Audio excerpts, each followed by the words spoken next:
All right, beautiful. We are back, and it is time for us to have a look at the newspapers. My name is Beatrice Nudi. And my name is George Kishoro. We begin with the Daily Nation, Yeah. and they're going with the headline, U.S. ignored Kenyan intel on bombings. The 1998 attack, Al-Qaeda claimed responsibility for simultaneous raids on U.S. embassies in Nairobi and Dar.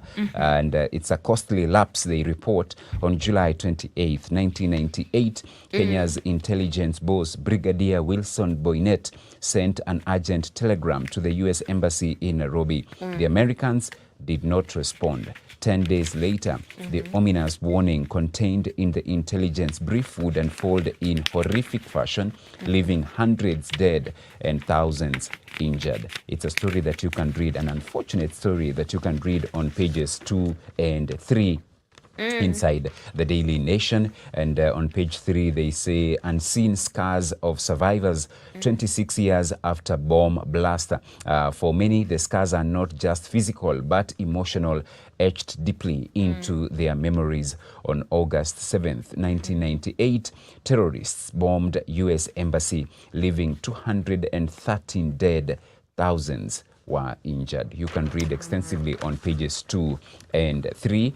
Still on the front page, I see oil scandal, Devani to face fresh charges. A Nairobi court has allowed the prosecution to detain businessman Yagnesh Devani for a day ahead of his being charged afresh over the 2008 oil scandal. It's a story you can read on page 8. Now, schools could be interrupted for the third term, and this is because the National Union of Teachers, NAT, in strike threat over failure to raise pay remit deductions. Some banks have written to teachers with loans over failure to pay them despite money being deducted. Exams and assessments slated for third term may be affected if teachers strike. So they are complaining of delaying remittance of statutory and other deductions, such as bank loans, despite the same having been docked off teachers' salaries.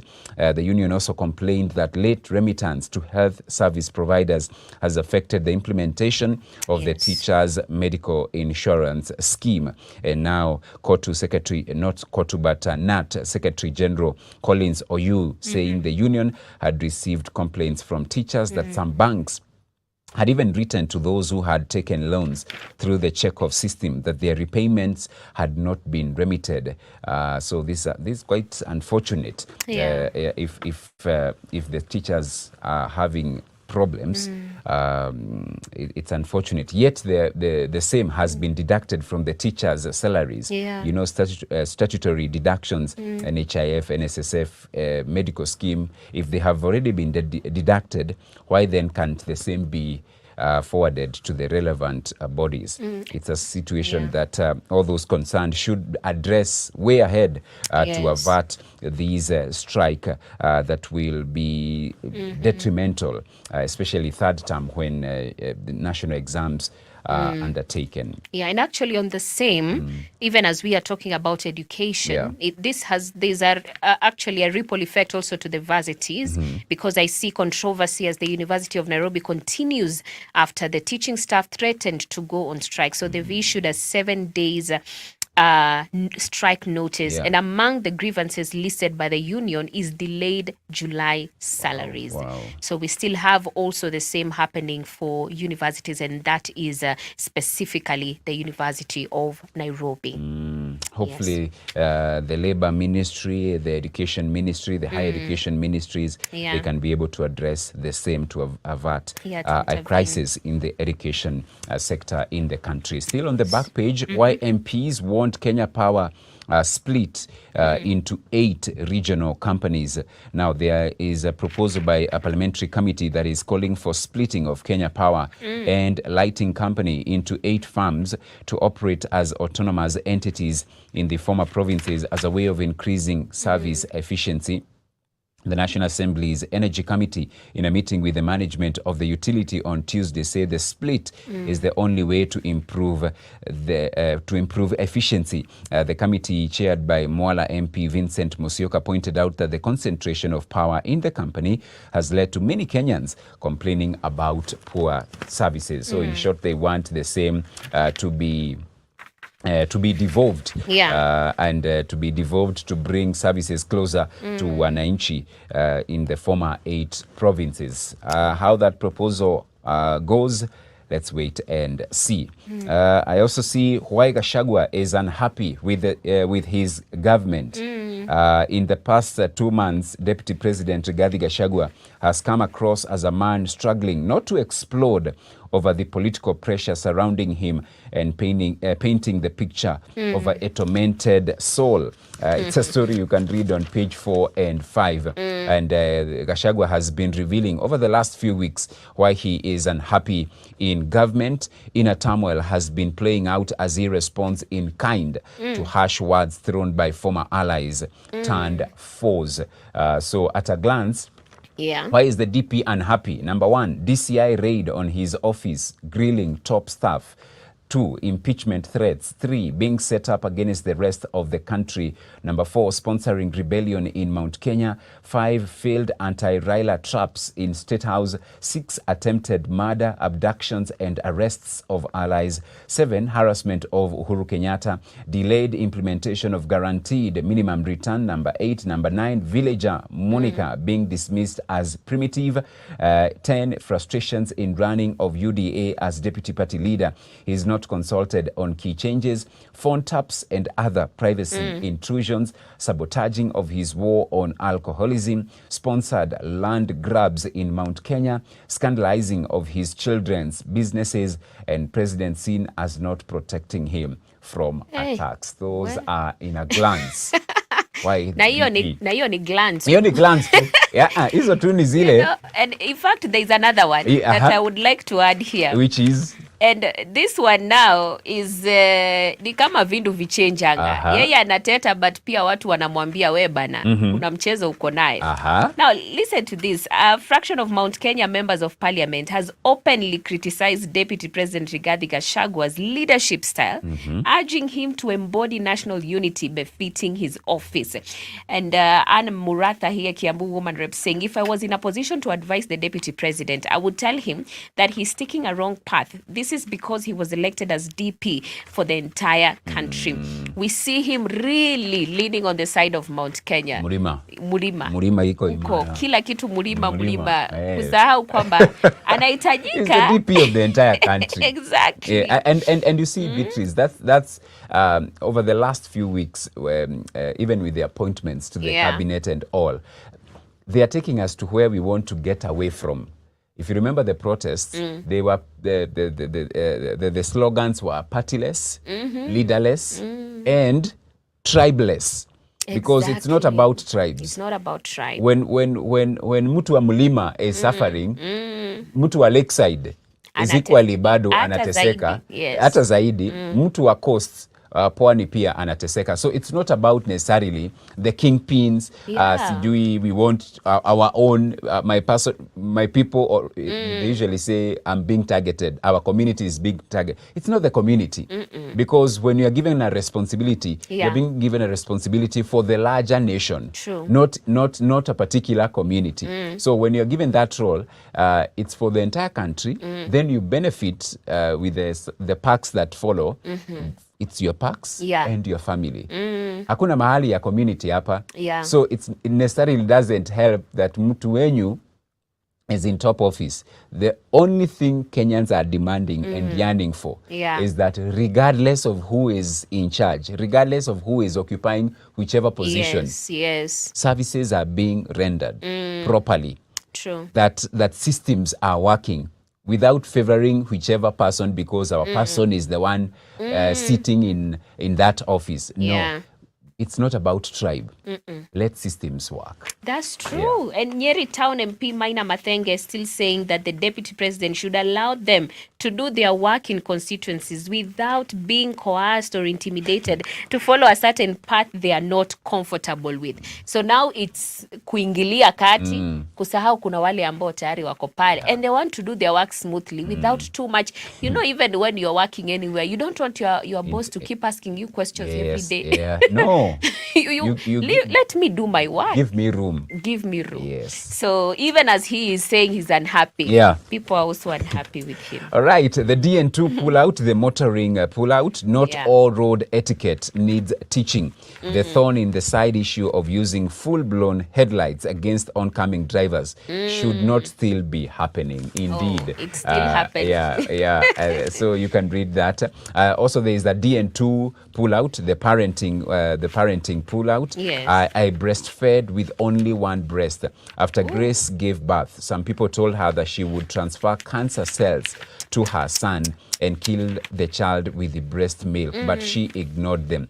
You can read that story on the DN2 parenting pull out. I also see the county news. Ruto perfects Moi playbook, makes Kilgoris home new center of power. Pandits say Ruto's Narok home is the new center of power, akin to Moi's Kabarak. So President Ruto addressing a meeting at his Kilgoris home in Narok County in late March. Locals who spoke to the nation described the president as an amiable neighbor. You can read that. Kwale's 1.8 billion shillings Marine Transport Institute nears completion. It's on page 17. All right. And we see the business news. They are saying new twist as court blocks creditor from 14 Riverside asset affairs. NSE rebounds, gains 16 billion shillings after foreign investor flight. Then we go to the sports pages, and on the sports pages we have Kipyegon recovers after 2 hours of drama, cruises in 1500 meters, hits yellow, red, green cards, all part of rules enforcement in track and field. And Yego, I am back and strong. Look out for me in the final. And Julius Yego of Kenya celebrating after qualifying for the final of the men's javelin at Stade de France yesterday. Serem Koech Kibiwot out to restore Kenya's proud history. Trio face Herculean task of reclaiming men's 3,000 meters steeplechase gold. So today, the Kenyan events at 12:10 p.m. we will have the 5,000 meters round 1, 12:55 p.m. men's 800 meters round 1, 8:35 p.m. men's 500 meters hurdles, the semi-finals, and 10:43 p.m. men's 3,000 meters steeplechase final. I remember the good old days. You know, we knew it was not if. It was which Kenyan would win gold, because we knew at the end of it all, 3,000 meters was Kenya's speciality. Yes. And we knew it. The only thing we didn't know was the order. Yes. The order of who would take 1, 2, 3 was a foregone conclusion. Yes. It was a Kenyan affair, but we didn't know who would exactly. Not so true this time round. Oh my. Yeah, because it's no longer our forte. Yeah, and I don't know. Last night, 3,000 meters steeplechase women, we won bronze. Yeah, and the lady who won gold is Bahrain's Yuvi. Her name is Yuvi, Kenyan born. Planning for Bahrain. Come on. Yeah. Yeah. Still in the blood. And, but not our colors. Not representing us. Yeah. When people talk, they won't say she's Kenyan. No, she's not. She's not Kenyan.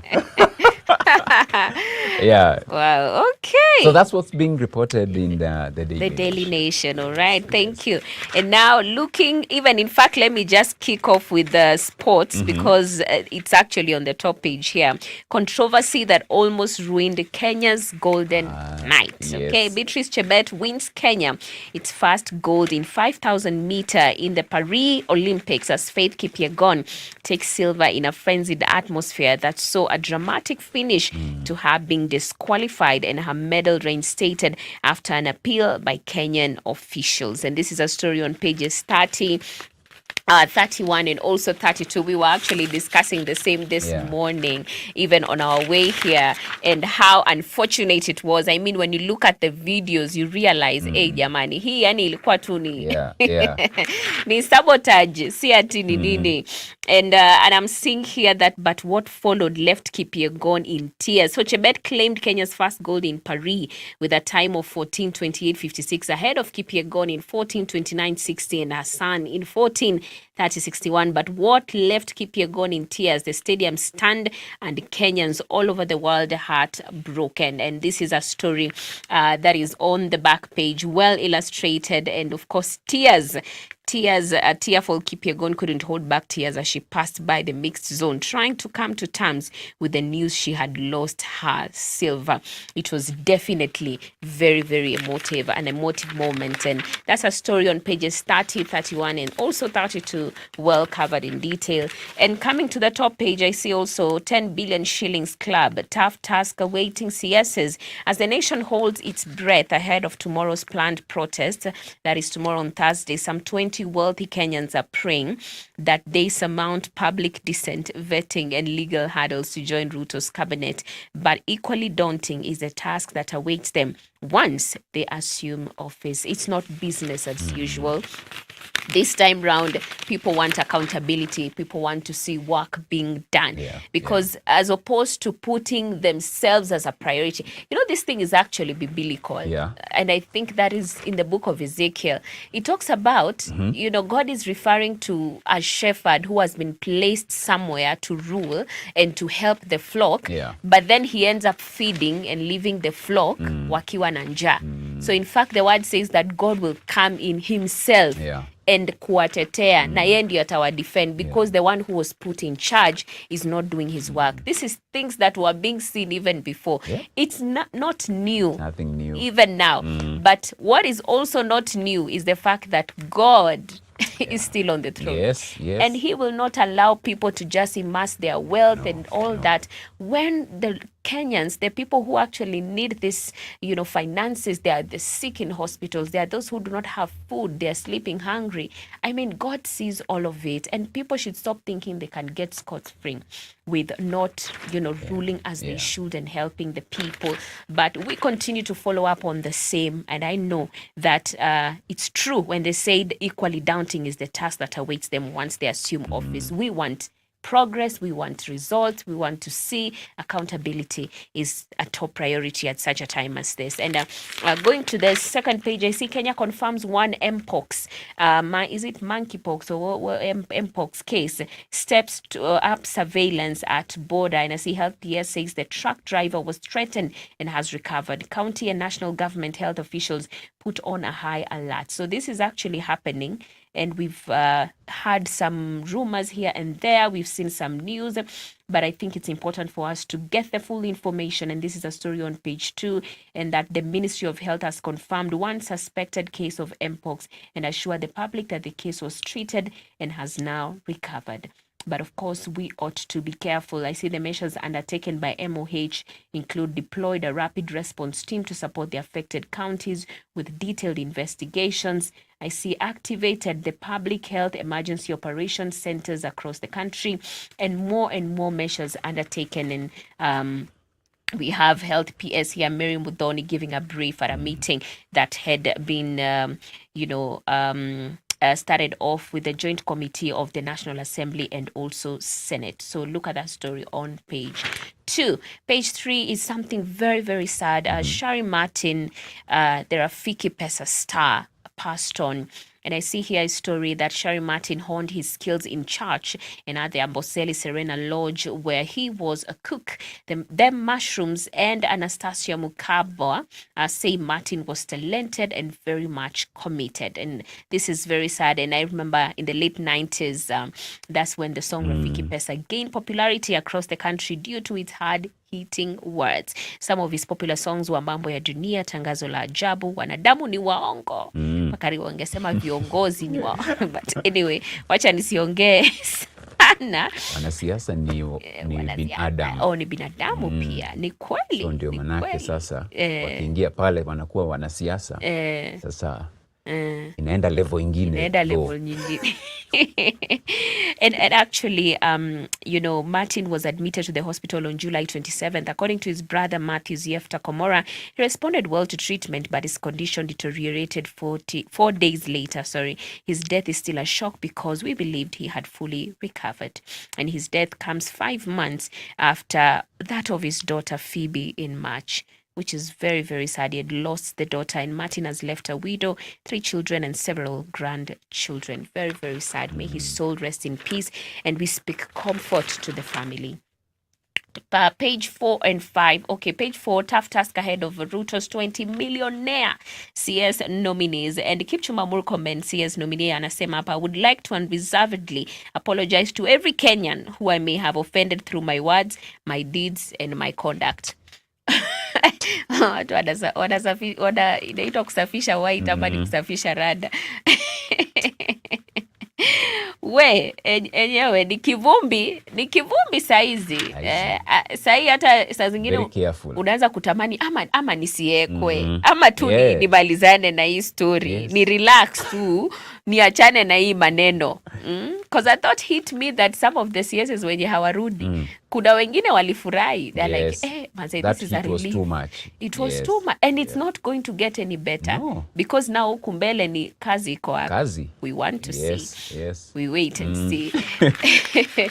And moving on, I see fugitive tycoon Agnesh Devani charged 7.6 billion triton.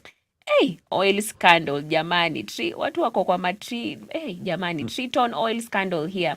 Business man has been on the run for the last 15 years. Siku za mwezi ni 40. He will appear in court today after spending night in cell. And of course, I see Azimio gives nod to Junet and Millie for top house positions. Interesting. Women MPs demand inclusion in ODM leadership. Back Wanga for deputy role. And in the counties, one story here, Governor Bachok, MCAs meant fences after political standoff. I see there was a plot to impeach the governor following differences with MCAs. They had accused him of using legal action to frustrate their oversight role. That's on the counties. And on the enterprise, I see the top story here is Hadnat, why informal sector has lagged in pension uptick. And that's a story on the pull out the enterprise. And of course, there's actually something interesting that I've seen here. Failed startups made these marketing mistakes. 7 marketing mistakes that if you maybe are beginning a startup, you should avoid. And some of them, insufficient market research, not knowing your customer, not knowing yourself, trying to be everywhere all at once, rushing to scale too quickly, tracking results haphazardly, failing to communicate across departments. This is information that is definitely important for anyone who is beginning or has begun a startup so that they don't end up making this 7 marketing mistakes. And I had actually touched on the sports, but maybe just one more, page 28, as he changed the rules or clubs suffer more title thirst. The Blues needed to recoup funds after splashing over 1 billion euros in the past 4 transfer windows. Chelsea boss Maresca says rules to blame for academy talent exodus. That's a story on page 28. Right. Quickly, Business Daily, they go, banks tap 4 trillion shillings in CBK support on cash crunch. Lenders took another 81 billion shillings via the daily lending facility. Figure surpasses total for 2023 of 2.93 trillion. And funding drought slams brakes on Mobia's 13-year venture. Mobius Motors Kenya delivered a car it believed could traverse the country's variable road terrain with comfort and versatility. But after 13 years, the automaker's ride in Kenya has hit the end of the road as funding dried up. You can read that on the front page and also on page 2 inside the Business Daily. And you can grab your favorite copy of your daily, get to see, get to read what is happening across the nation. And also, as believers, let us continue to pray for our nation. We say this nation has to thrive, it has to succeed for everyone. We don't have a substitute, we don't have an alternative. So we have to make it right. We have to make it work as a nation. Right about now, paving way for the video of the day.